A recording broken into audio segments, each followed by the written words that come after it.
Give me 1 second. You guys are live. So we have a live, rough, raw start. Good morning, everyone, from Mindful Mornings Miami. We're not quite all the way there yet, so if Chris or Kevin want to jump onto Mindful Mornings Miami and grab it off of Facebook, you can.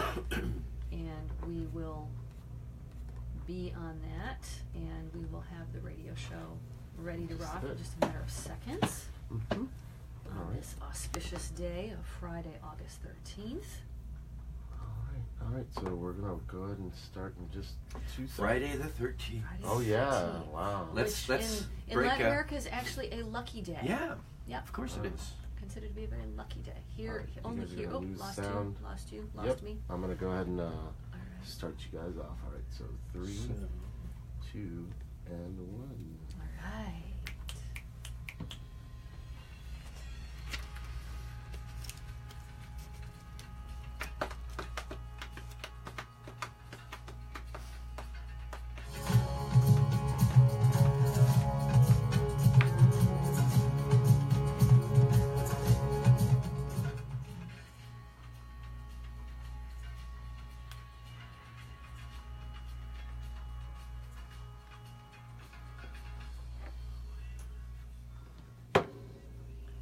Good morning, Miami, and welcome on this Friday, August 13th, to Mindful Mornings Miami, the show that explores how Miami is waking up. We couldn't be more excited to be sitting here at the table, both live on Facebook, hello everyone, and here in the studio. Just remember that you can download the app if you want a really good sound experience on Jolt Radio by going to iTunes, and you can live stream us on your computer, or you can listen to us on your mobile, or you can watch all the action here on Facebook Live. I'm Suzanne Jewell, the Mindful Entrepreneur and your host for Mindful Mornings Miami, and I have sitting here today at the table with me 2 gentlemen that I am just thrilled have finally joined me, because I've been wanting for this day to take place for a long time. To my left, that you will see here on the broadcast, is Reverend Chris Jackson. He is our senior minister from Unity on the Bay. Welcome, Chris. Thank you. You're so welcome. Great to be here. And we've also got Reverend Kevin Rice, and Kevin joins us not only from Unity in his background, but also the Academy for Spiritual Awakening. So thank you for coming all the way from West Palm today, Kevin. Thank you. We're so thrilled to have this group to chat today. If you checked out what we had posted, Unity and Spirituality, what is modern mysticism all about? Today's going to be a really interesting day, because we're going to be talking about not only spiritual exploration, but for people who aren't familiar with what Unity might be or Course in Miracles might be, we're going to talk about that, and we're going to delve into both of those traditions that are fairly modern but with deep roots. So before we do, in order to start the show, we're going to do what we usually always do, which is take a moment to just get settled. And I think I've got a little reverb. Have we got someone's audio on their phone here? On their phone. Somebody has something on. Maybe turn your ringer off. Maybe that's what it is, or just the there we go.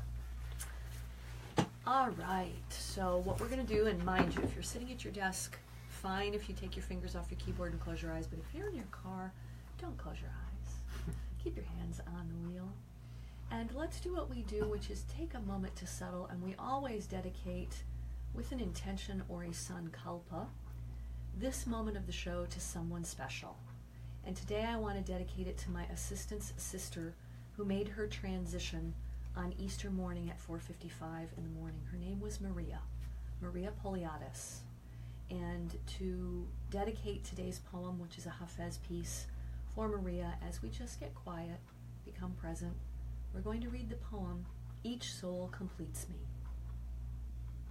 My beloved said, my name is not complete without yours. And I thought, how could a human's worth even be such? And God, knowing all our thoughts, and all our thoughts are just innocent steps on the path, then addressed my heart. God revealed a sublime truth to the world when he sang, I am made whole by your life. Each soul completes me.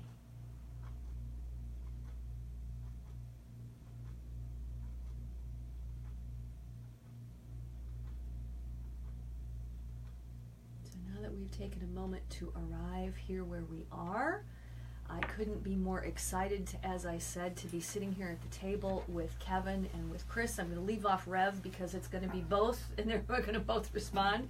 And we're going to delve deeply into this juicy conversation with a little bit of background, first of all, and a lot of transparency on my part. I am a big lover of Unity. I have been going to Unity on the Bay here locally for 22 years.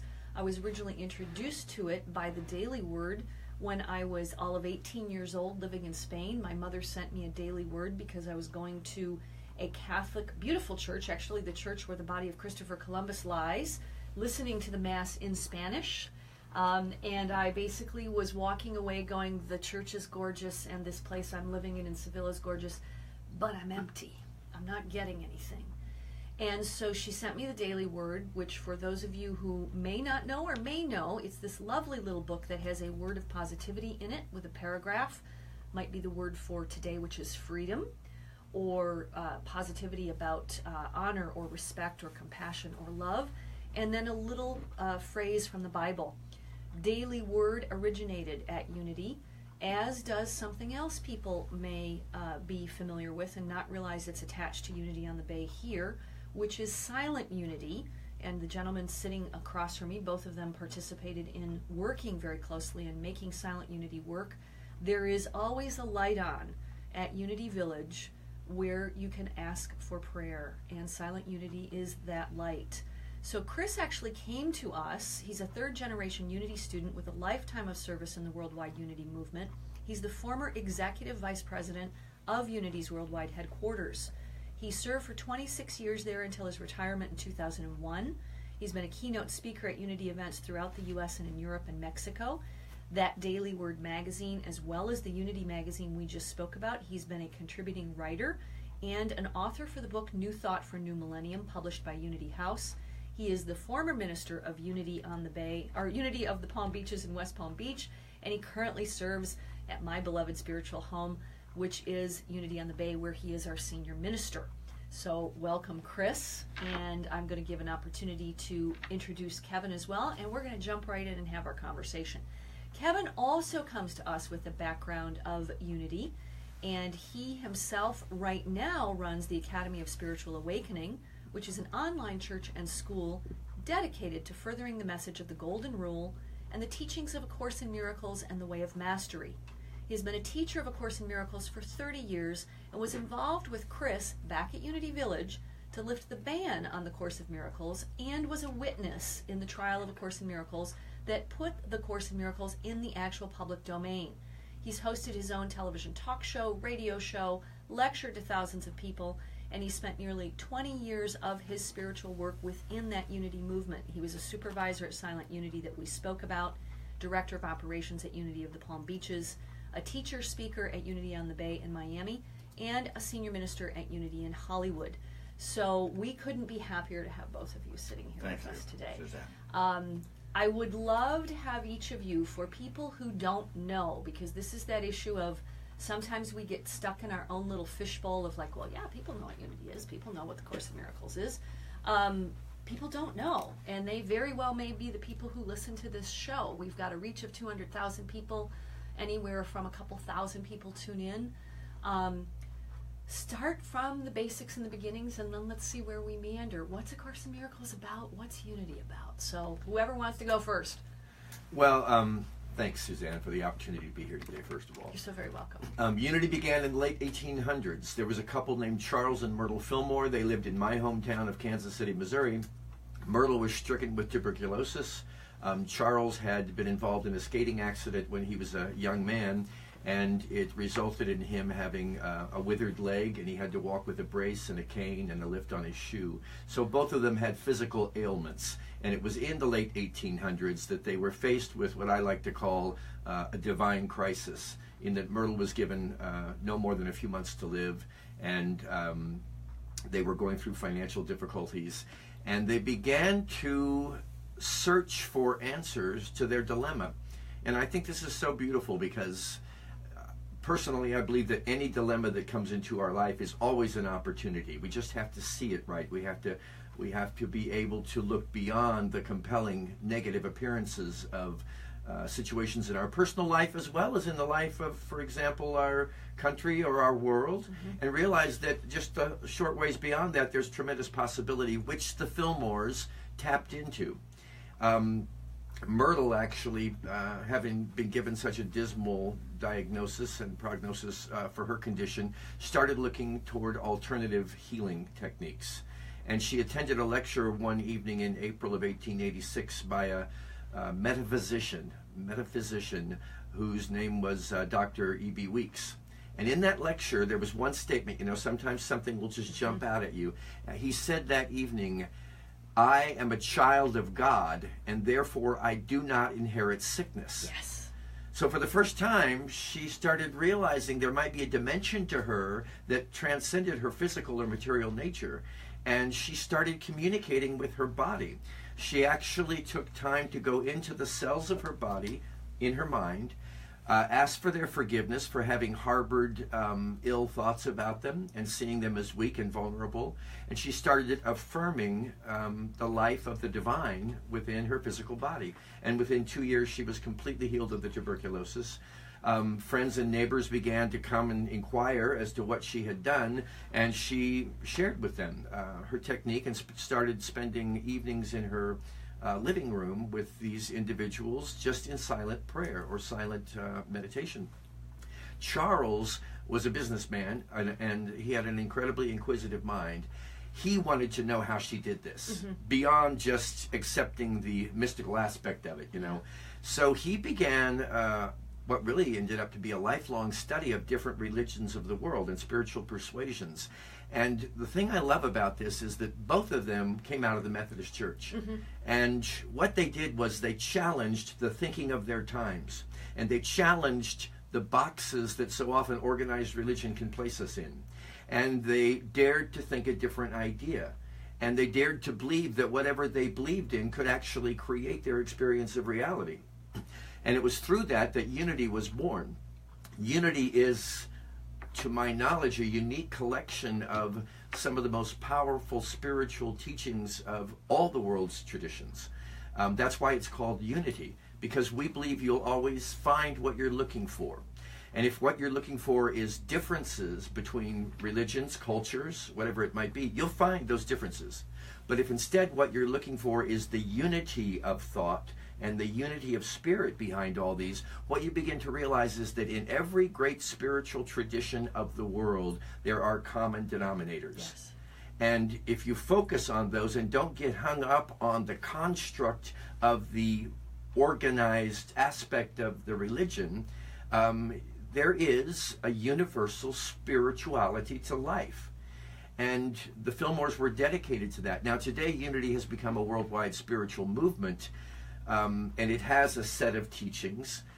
Yet at the same time, that's the letter of unity. The spirit of unity, I believe, is this: that every one of us on this planet is a unique and individualized expression. And there is no spiritual path that works effectively for the masses as a whole. It is the individual's responsibility and charge to realize they must create their own religion, as audacious as that is. And the way you do that is to keep your mind open, and you receive, believing that there is sort of a universal spiritual curriculum for each of us. You receive in your life what is yours to take within and check out its resonance within you. If it resonates, build it into your own personal religion. If it doesn't, I don't care what religious authority is enforcing it, it's not yours. Yep. And so we're here to create our own religion. And I even say that on Sunday mornings at Unity. I'll say, if you don't like what I'm saying or you don't believe an aspect of it, that's fine with me. I'm not here to tell you what to believe. I'm here to encourage you to keep your mind open. Yes. And in thus doing, you'll receive what's yours to create and follow the path that's yours alone. Yes. And the other thing I'll say briefly is so often we tend to get a hold of a teaching or religion, a way of life, and then we want to convert other people into it. And I always say that's a big red flag, because I think that process of needing to find converts is really a way of trying to convince ourselves in the validity of what we're of what we're espousing. So no converts, everybody finds their own way, and everybody celebrates that way in each other. I may not agree with you, I probably do on most counts, but I may not agree with you, but I can celebrate your right to create your own spiritual journey. It's a brave, brave choice, and it's also one that requires one be actively, consciously choosing to be present and searching and seeking and asking and working. It's not for the faint of heart. No. It's definitely not something that is handed and spoon-fed. It's figure this out. Yeah. So that you know what it is that works for you. It's daring. Yeah, it's very daring. It says, I'm not here to find an enlightened person that can tell me how to live. Yeah. I'm here to realize I am that enlightened person, and I am the only one that can give myself the instruction on how to live my life. Yeah. That I am what we've been waiting for. When everyone says, we are what we've been waiting for. You got it. Yeah. Thank you. Yeah. So people now have some idea what it is, the beginning of anyone who's listening today, of why I love this so much, why it is that the precepts of even mindfulness, paying attention on purpose in the moment with curiosity, non-judgmentally, apply to this, because it's this whole issue of, let me find this, let me try this on, how does this fit, let me be curious, let me not be judgmental, and let me be present in the moment to see what this is about. So that's one part of our journey today. The other part of our journey is Kevin talking us through and taking us through this another really inspired path, something that's also fairly recent in the last less than 100 years. And he's going to talk to us about Helen Schucman and A Course in Miracles, for those of you who have not heard of it, or if you have, or maybe to at least get a little bit more modern. We've already had Marianne Williamson as a guest here on the show, who is a big proponent of that. And anyone who might be a millennial, you may have heard of Gabby Bernstein talking about Course in Miracles. So Kevin, talk to us about Course in Miracles. When you mentioned earlier that you had your own experience of emptiness at your church, that is where you found your own inner being. And the same is true about me as well. I was a fundamentalist Christian from when I was 16 to 20 years old in Kansas City on TV, and I felt empty, okay? Wow. I was spreading this message, fundamentalist Christianity, in the country and in Kansas City, and I was unfulfilled. So I remember the day that I was at my church, and I said to God or whatever, I said, hey, I'm not happy. So if you want me to find happiness, you're going to have to show it to me, because I'm done. And that day I left my church, left my ministry, and I went home and I found in my phone book a random psychiatrist. And I went to him and I unloaded for about an hour with him, explaining my woes and so forth. And at the end of it, he said, Kevin, I've never done this in 17 years of therapy, but I feel strongly to give you something. And he gave me A Course in Miracles. Aha. That changed the direction of my life completely. And when I opened it, I felt like I was at home, like something outside of time and space had just dropped something in my mind. Mm-hmm. And so A Course in Miracles is 3 books: the text, the workbook for students, and the manual for teachers. And I must say that it was the most transformational event in my life, because in a nutshell, how I can really explain A Course in Miracles is that, look, we are not dealing with several choices here in our lives. We are dealing with only two voices, two choices, love or fear. And whether we are aligning our being with the voice of fear brings us an experience of suffering, despair, sadness, and so forth.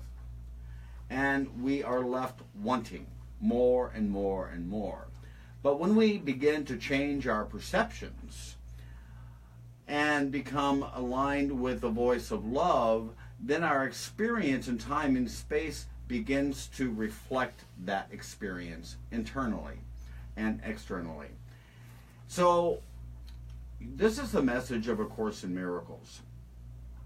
That what was never true is not true now and never will be. That those notions or those hallucinations of fear is produced by our own minds. And so therefore it is my responsibility to change my mind about it. Okay. That simple shift of perception from fear to love is where the miracle occurs. Okay. So this is the basis, briefly, of A Course in Miracles. And I've been teaching it for 30 years. And thankfully we joined Unity and A Course in Miracles when I met Chris Jackson in Kansas City when he appeared in my class in downtown Kansas City. And that's where our friendship began. So, I got to just make a little quick commentary here, Yeah. because what happened was I was going through a crisis at that time. My family was falling apart. I was on the verge of a divorce, and I was having a theological crisis in my life. But I was still responsible for traveling around the country speaking on behalf of the Unity movement, and I knew that I was going through a theological shift, and I was afraid of it. And people started saying, he doesn't sound so much like Unity anymore. He sounds like A Course in Miracles. And the fear of God ran through me, because A Course in Miracles in the late 70s, 80s, and early 90s was banned at Unity Village because it was purportedly channeled by Jesus Christ. Right. And it was controversial. Sure. So we didn't want to have anything to do with it at Unity headquarters. And here people were saying, you sound like Course in Miracles, as I was emerging from my theological crisis. So I was with a friend one evening, and he said, you need to go down to Kansas City to this place and hear this guy speak, because you need to know what people are saying you're talking about, Course in Miracles. And this was without you necessarily having any awareness of what was the content of the Course in Miracles. Not really, no. Wow, Yeah, fascinating. I didn't. But there you go. The basis of truth is truth. And I had been given the Course in Miracles in 1979, opened it up, found it perplexing, put it on the bookshelf again, and didn't open it again for 15 years. It stayed on the bookshelf. But then I went down to hear Kevin, and it was like, oh my God, this guy is, and I do still consider him to be just a phenomenal spokesperson for the Course. But it's just interesting how things come to pass. And then the two of you are here in Miami, and you've had this shared history. Yeah, go figure. And speaking on behalf of two ways for people to literally find that light, to find that truth inside. Right. To be able to start to peel away the layers of the dust and the, as I call it, peel away the layers of the onion. Yes. Figure out what's really going on inside. One of the first things that caught me about the Course in Miracles that literally was something I chewed on for so long. Nothing in this room has any meaning beyond the meaning that I make of it. And I'm like, oh shit. That means, like, forgive me, we can say this on this show. Everything in here I've associated, things that I carried with me from Ethiopia when I worked with the Gates Foundation, things that I thought had meaning because both of my parents are now gone, and they're possessions that I have that are from I'm like, oh, but I'm the one who's assigned the meaning to these. They're just things. True. And it's also a reflection of the processes that our mind operates with right now. Because right now, the photons here are entering through our eyelids and goes back to the brain and is converted through neurons in electrical impulses. So all that we are experiencing right now are merely electrical impulses that is produced by our own brain. And here's the rub. All of that activity is happening in the brain, but the brain itself is sealed to light. So all that we are really responding to is a film that our mind is producing in time and space and 3D Technicolor. And so when I begin to change my perceptions in my mind, then I'm going to see the representation of it in time and space. So, we cannot ignore the science behind it, first of all, nor the psychology, the projection that comes because of it, as a result to it. So we do have to, number one, take 100% responsibility for the dimension that we are in the first place. And because of it, we can't be at war with it, because we produced it.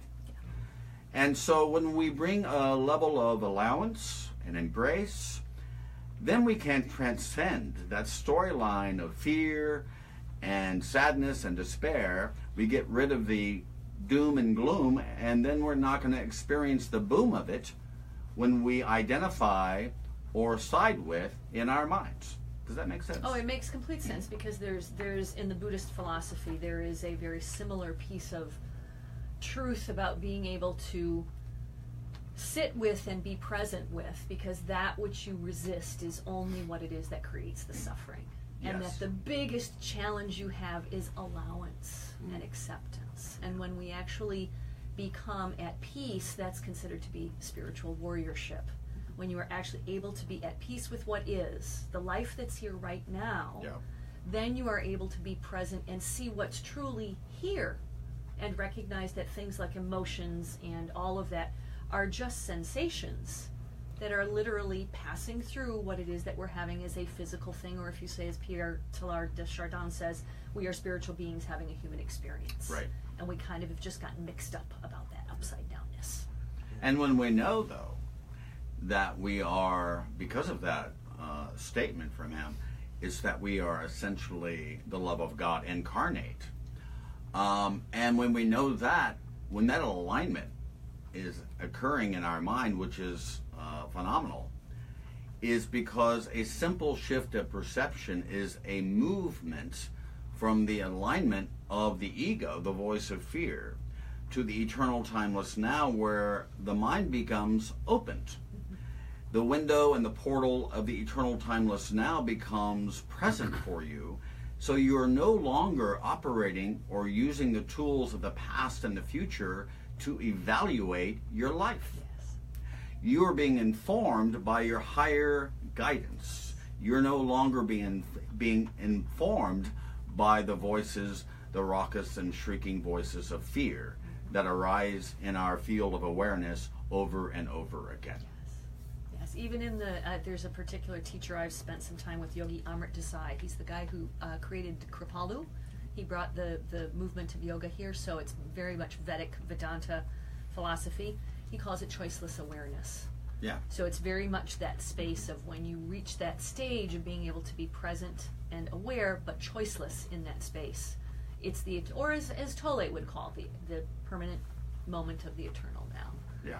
And it's so interesting, because I know that even the Unity movement, and it's a book I bought at the Unity bookstore called American Veda, talks about how Charles and Myrtle Fillmore spent time at the Parliament of World Religions in 1894. Yes. And were significantly impacted by Swami Vivekananda. So what you shared, Chris, is that there is this beautiful peppering, or maybe seasoning is a better word, of all of these pieces of different types of faith traditions. Indeed. That have touched it. Indeed.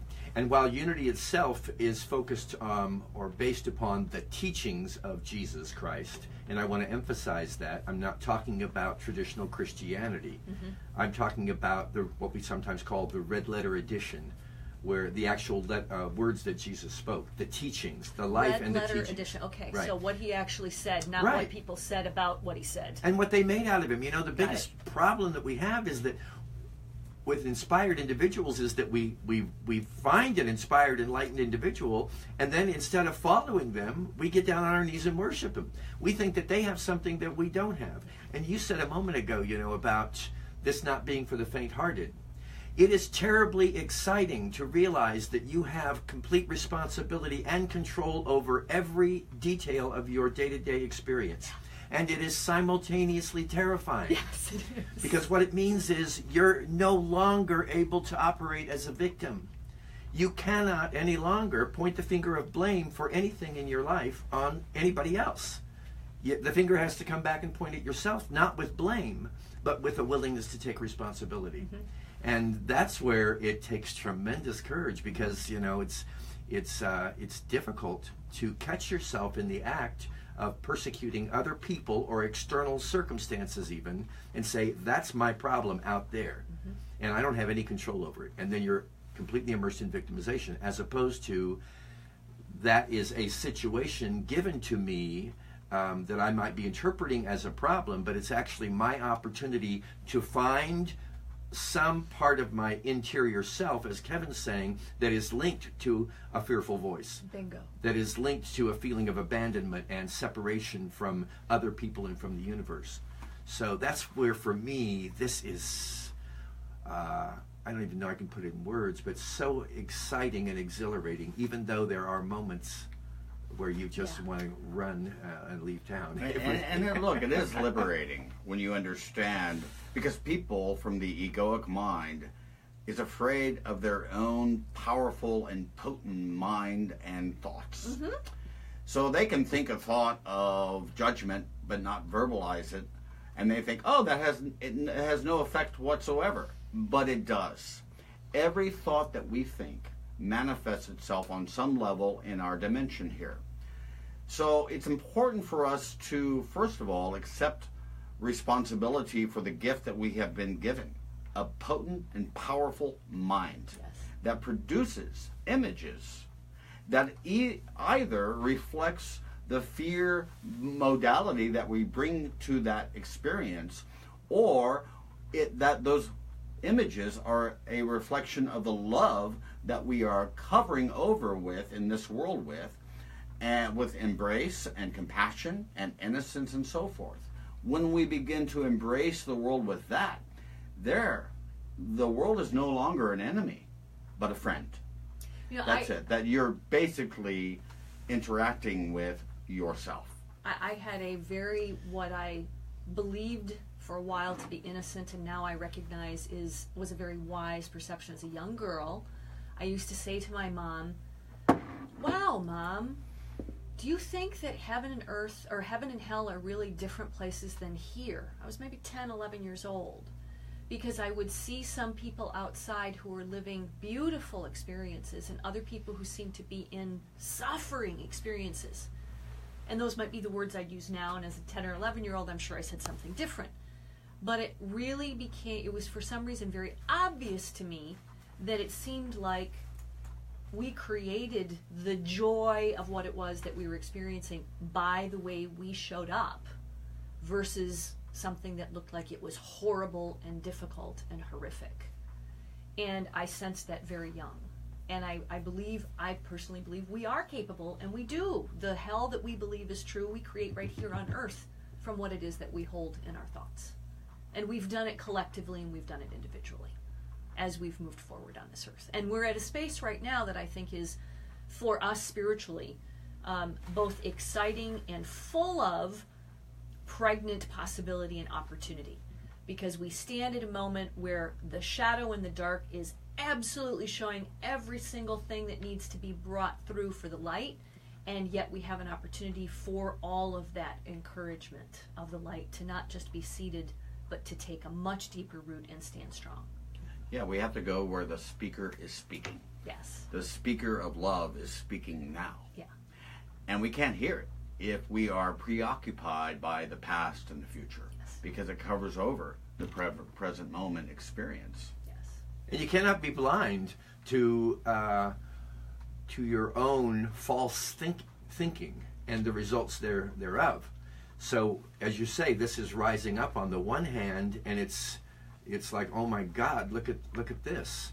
And yet, once you recognize that it is there for you to recognize, for you to embrace, and to take you to a higher place, both individually as in our personal lives and collectively as the human family right now. Yes. I believe we're always rising. We're always expanding, because I think that's the nature of life.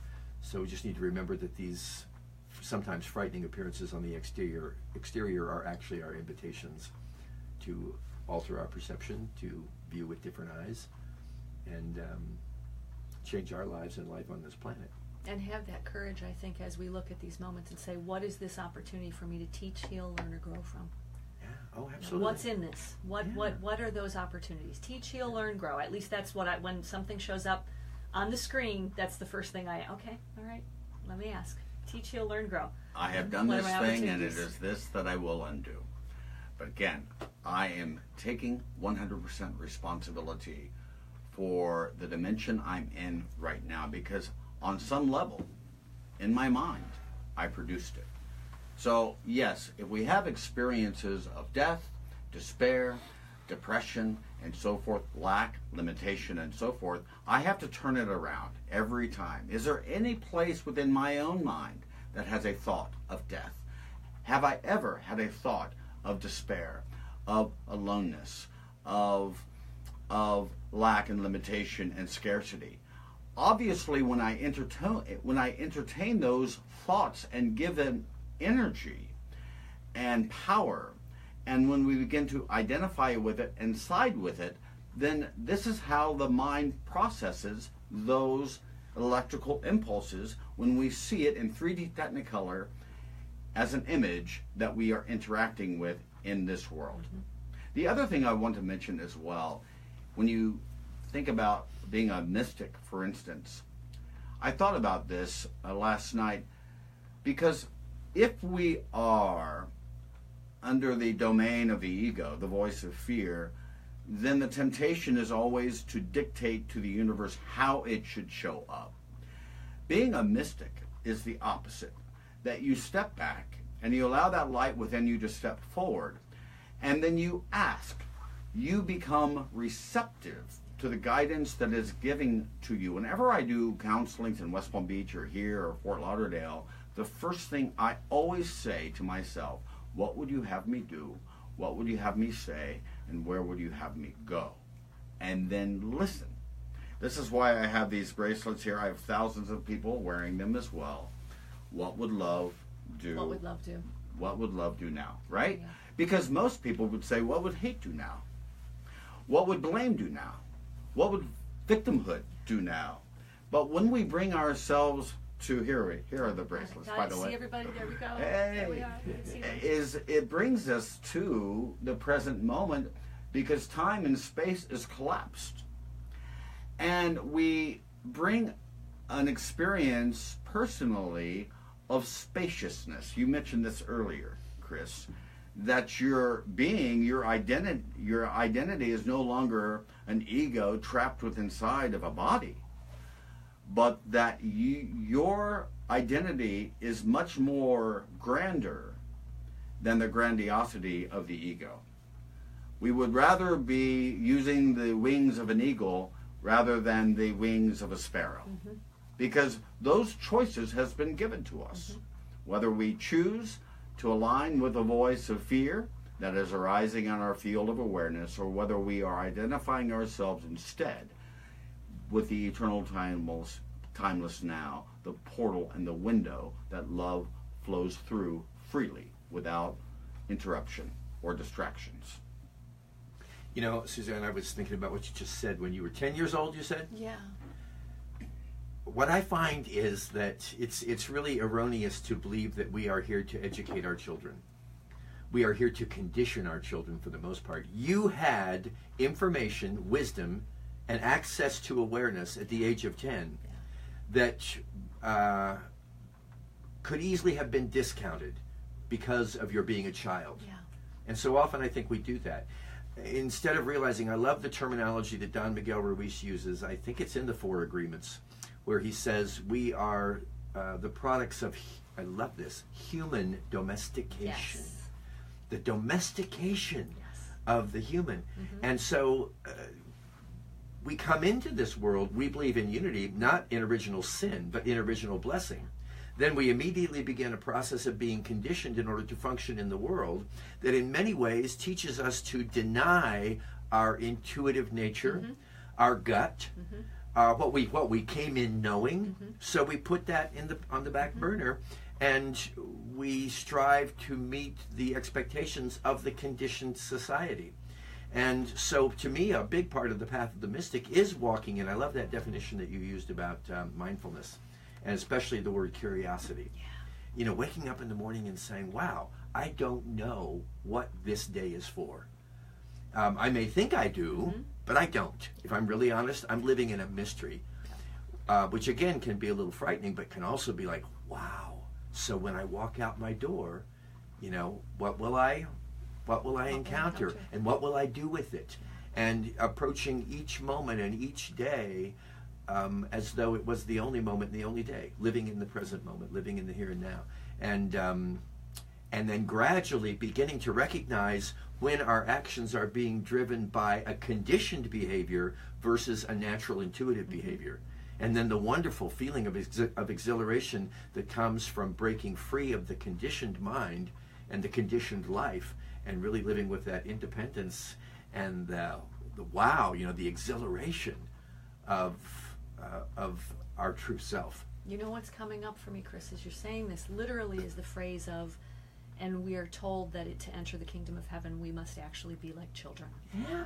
And that what you just, I saw it left, right here, you just expressed was this absolute freedom, the awe and the joy and the exhilaration of the childlike, I got a whole day. Right. And it feels like August used to feel in between school, May and September. Yeah. And August felt like time went on forever. Yeah. And like somebody handed you fresh Play-Doh or clay and you're like, I have no idea what I'm going to make with it, but let me see. Yeah.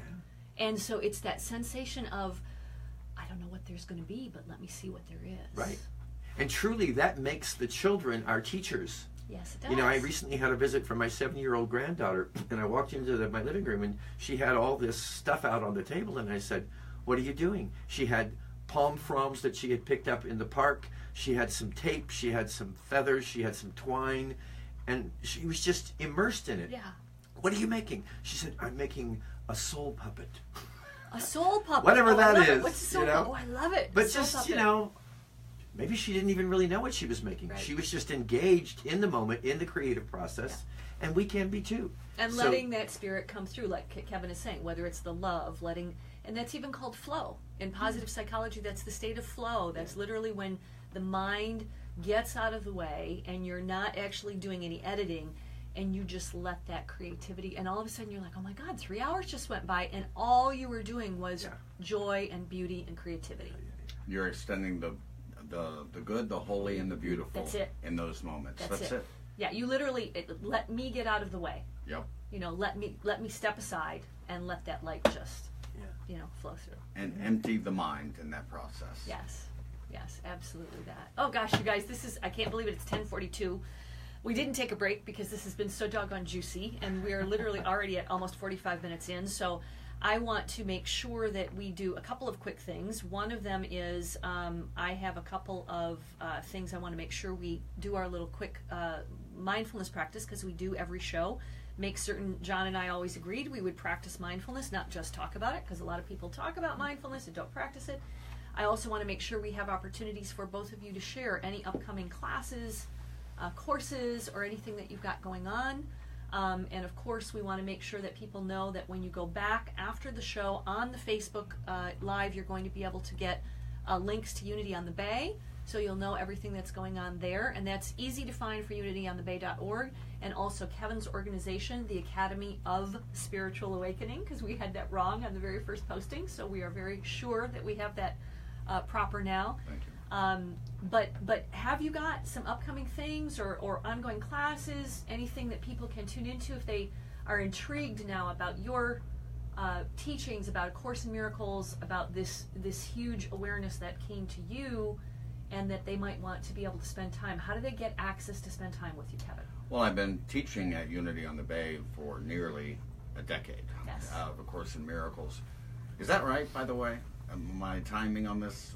Over a decade. Yeah, over a decade. Longer, I think. Yeah. So, and because I'm in West Palm Beach, I obviously, my experience at Unity on the Bay is the first Sunday of every month. Okay. So the next one would be May, I think the 6th would be a Sunday, I think. Let's peek here a minute. Let's make sure we know what that date is. You are correct, sir. It is May 6th. Yeah, and then every Saturday at 1 o'clock in West Palm Beach, right, presently we're going through the Way of Mastery. Okay. Which is a wonderful way of understanding the sometimes complex principles from A Course in Miracles. Got it.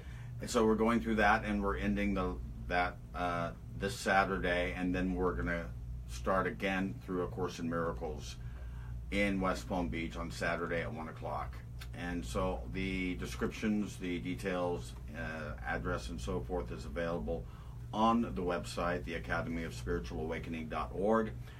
and on my Facebook page as well. So Facebook for Kevin Rice or Facebook for Academy of Spiritual Awakening? Both. Both, got it. Yeah. Okay. And also I do every week as well a Facebook Live going through either the principles of A Course in Miracles or the Way of Mastery or Unity principles, whatever I choose. Got it. So we have a good interaction with the students on Facebook Live as Awesome. well. Awesome. Yes, I saw you did a post last night, I think from down here somewhere. Beautiful shot across the bay. Yes. Yeah, so I watched that weekend too. So, and we'll make sure that we post some of that, like I said. But if you want to listen to that, you had a chance to be able to hear that. So if you want to tune in to this, because the Course in Miracles, as Kevin shared with his path, has amazing capacity for people to be able to sometimes have that breakthrough, and it obviously impacted your life in that way as well, Chris. Absolutely. So, and Unity on the Bay and Chris. So we've got like so many announcements on that front, right? I think of Unity on the Bay as being like a spiritual buffet, Yes. smorgasbord. Exactly. So we try to be very inclusive and very diverse in the offerings that we make to people. So you can go online, unityonthebay.org, and see the holy host of different ways in which we can encourage self-enlightenment. Specifically, and this will give you an idea of the diversity which we love at Unity on the Bay. On May 25th, we're welcoming internationally renowned motivational speaker Les Brown. Yes. You can go online and get tickets for that. And there you will find a very Les Brown unique style or approach to spirituality and successful living. I'm going to be starting a class Monday night. It's an ongoing book discussion group actually called Mystical Minds.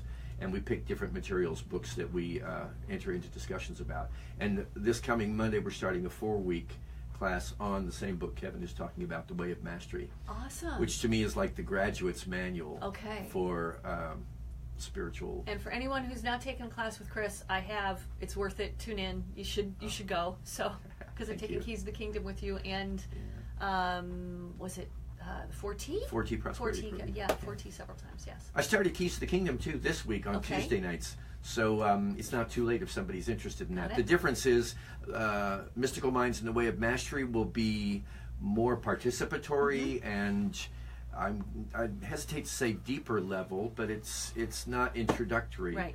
Whereas Keys to the Kingdom is basically an overview of the essential spiritual principles espoused by Unity and how to bring them into your life in ways that create a more abundant experience. Absolutely. So around prosperity. And then I know in addition to that, we've got our Sunday services, which will absolutely energize you if you're ready to go run a marathon or looking for inspiration to run a marathon. Come on Sundays and you'll get that inspiration.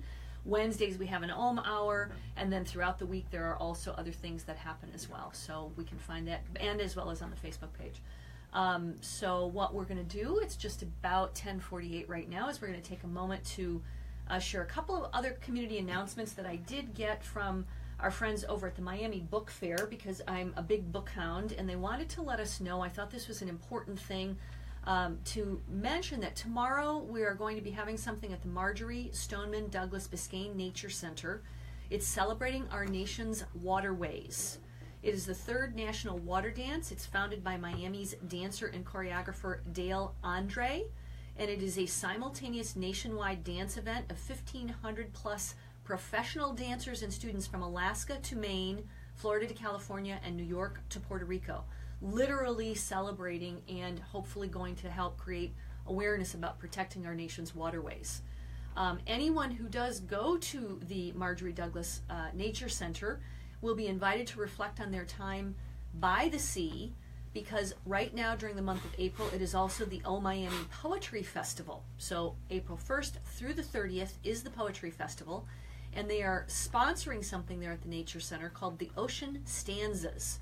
It gives everyone a moment to pause, slow down, reflect on the beauty of nature, how they impact nature, how our cities impact nature, and share their thoughts in a poetic way about our natural environment. So I think those are kind of mindful ways to show up and interact with our community and with our city. So let's just take a moment here. We're going to close with our loving kindness practice. So again, if you are sitting at your desk, that's fine. If you want to take your fingers off the keyboard, If you're at the car, please don't close your eyes or take your hands off of the wheel. This exercise is a great exercise, loving kindness, to soften your heart in hard times, especially when you might be experiencing difficulty or you might be in a space where you're being triggered, whether it's by life challenges or the news or anything that's happening in your environment. It's an active practice of learning to offer well-wishing as we also expand the strength of our wise heart-mind.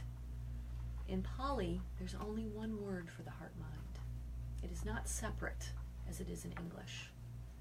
So the first thing you do is drop into the space of your heart and ask yourself, what is the state of my heart like right now? Is it open and receptive? Is there any holding going on in my heart? Resentment, grudges, anger, unforgiveness. Just be aware of it. And the first part of this exercise is to bring to mind someone you love unconditionally. It can even be a pet. It can be someone who's with us or someone who's passed. But imagine them in front of you at this moment. Deepen this connection by sensing how at ease you feel in their presence. Whether it's a pet, a dearly beloved partner, a friend, or a family member, it's just got to be someone with whom there's few snags or triggers. Imagine them sitting before you.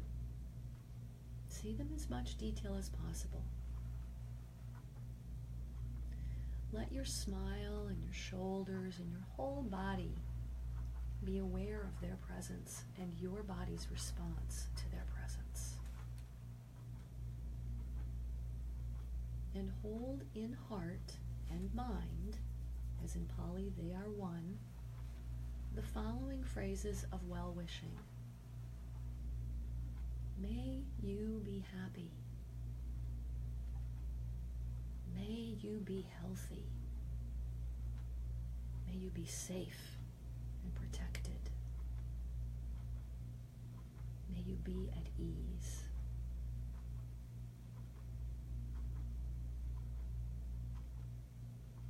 May you be happy. May you be healthy. May you be safe and protected. May you be at ease.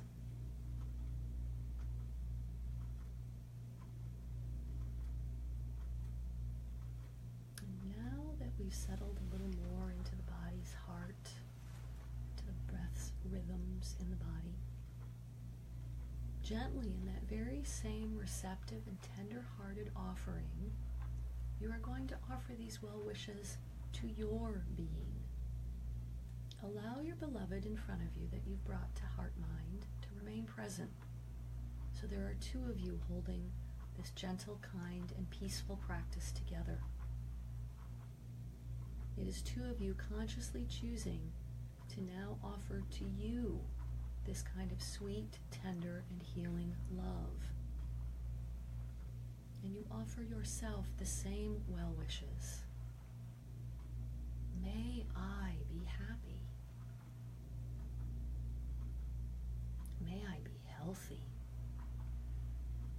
May I be safe and protected. May I live a life of ease.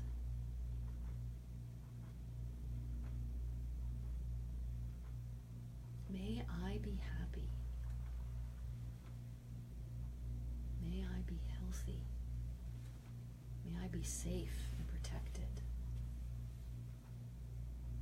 May I live a life of ease. As the two of you sit with the glow of well-wishing between both of you, purely present in this space for a moment, what you've just created is called coherence. It allows your heart rate variability to calm, neurons to flow from the heart up to the mind, the breath to settle,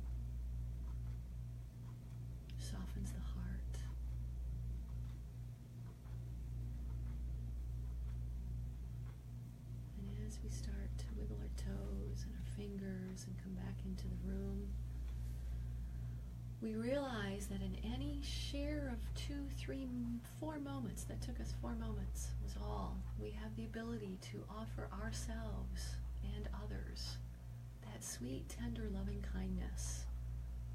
And when we do this with repeated practice, we actually can shift our experience in the outside world. And I forgot my little bell today, so bing, bing, bing. And we've got just a few minutes more to share, because that kind of also gives us a pause to leave you with, oh man, there was something else I wanted to say. So we've got a few minutes. If there's something that came up, or if you've ever experienced loving kindness, or something you came here and you forgot to say this morning, we've got a few minutes left. You know, through the mindful meditation that you just mentioned, you know, you mentioned the practice of no struggling. Yeah. Right, and immediately what came to my mind was the difference, the two dimensions that we are either living in under the auspices of fear or love. When we are identifying ourselves through the ego, then our experience in time and space comes from a premise of making something. And again, when it's done under the auspices of the ego, the result is always going to be temporary and leaving us wanting. When it is done through the eternal timeless now, that is what we call creation. It comes from out of time and space and is eternal. And so we're going to see the experience of it, that eternality within it, as we did, for instance, about Jesus when he mentioned the golden rule and the other major religions in the world as well. That golden rule is eternal and is sustained. And when we begin to play and dance with those aspects of our being, which is eternal, it does bring an experience of bliss, joy, and so forth. You are playing and dancing in the kingdom, the vortex, if you will, instead of playing and dancing with the darkness that is produced within inside of our brain. Yeah. That's the difference. Because I think that at the end of the day, we do want to experience what an illumined mind experiences. Yes. Right? So, it again, And be brings made us new by the renewing of our mind. When we have Exactly. a little taste of that, it's, oh, let me taste Spaciousness. that. Yes, let me taste that again. Once we've had that, you know, let me or create in me a new soul, a new heart. You know, let a new thing be done in me. Yes, yes. Yeah, and only loving thoughts. Yeah. Because only loving thoughts produces an experience that reflects only loving experiences in time and space. As you were doing that mindfulness meditation, I realized it may be in mindfulness that we find the most cohesive ground for breaking down the destructive barriers that have existed between religious philosophies. Because what you just did was a prayer. But because you used no religious terminology, you left it on a playing ground that anyone can connect with. Yes. And isn't that awesome? Because that really is what we're looking for, to transcend the barriers. And so thank you, because that was an epiphany for You're me. welcome. I just got that today. Yeah, it's an interesting, you know, it's funny because I've been asked by people with my background. I was raised in Lutheran, I was part of a Lutheran church, went to Catholic churches for a while, and then obviously Unity. And I have this draw to Buddhism for this issue of mindfulness. Right. And part of the reason I do is because it helps what you just said. It helps something about being in the body as a spiritual experience, and it helps ground this idea of what is very lofty and let me have this sensation of actually being able to feel it. Yeah. And it allows that to happen. And there's something beautiful literally about going back to those 5 precepts of what does it actually mean for me to be mindful. Pay attention on purpose, in the moment, non-judgmentally, with curiosity. Because in that, there's literally no, I've got no dog in any of those fights. No. Pay attention. Yeah. Okay, on purpose. Okay, Right. in the moment. Okay, non-judgmentally. Okay, with curiosity. Huh? Dang. Okay. Yeah. And everything I've taken that little ball of energy and thrown it at, I'm like, yeah. Oh, yeah. So I appreciate that reflection, Chris. It's fascinating. It's been a fascinating journey for me after mine came. After I'd gone through a process with my mother's passing, and I experienced deep amounts of anxiety and depression, it brought me to the meditation cushion for mindfulness to try to understand the physiology of what was happening to me with panic attacks. So I learned the physiology of what was actually happening to my body, and that's where I learned mindfulness. And then that's when I went, okay, how can this support my spiritual practice?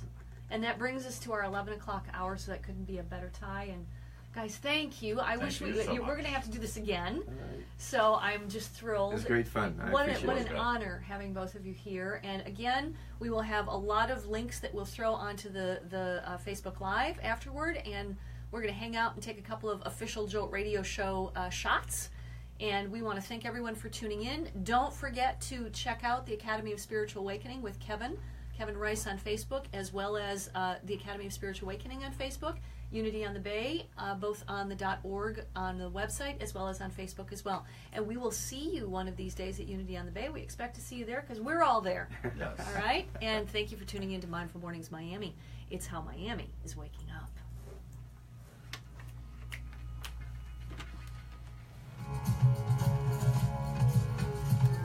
Awesome. That was fun. Thank you guys. That really was. It flies. Yeah. It's like, where does the hour go? Well, you're a great host. Yeah, wonderful. Thank Because you immediately, and I've known this when I've seen the show on Facebook before, you immediately engage. That's a gift. And John knows this. It all happened really, truly. This is, coming out of.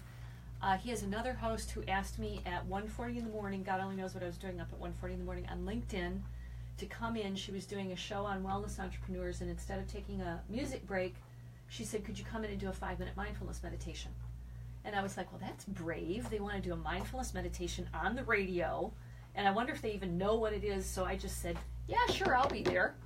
And I came, and then a few weeks later, she had to travel, and John and she asked if I could guest host one of her shows, and then afterward, John and I spoke, and he said, "I think mindfulness and you," and he said, "you've got a really natural ability." He said, "Suzanne, I think you should have your own show." And that's how it happened. Well, So it's a great match, and good of you to be able to spot it. Yeah, Still on Facebook I've done it for a Live, long shouldn't time. we? So yeah, we're still on. yeah, I'm gonna finish you guys off. Got it. And we'll do a couple of,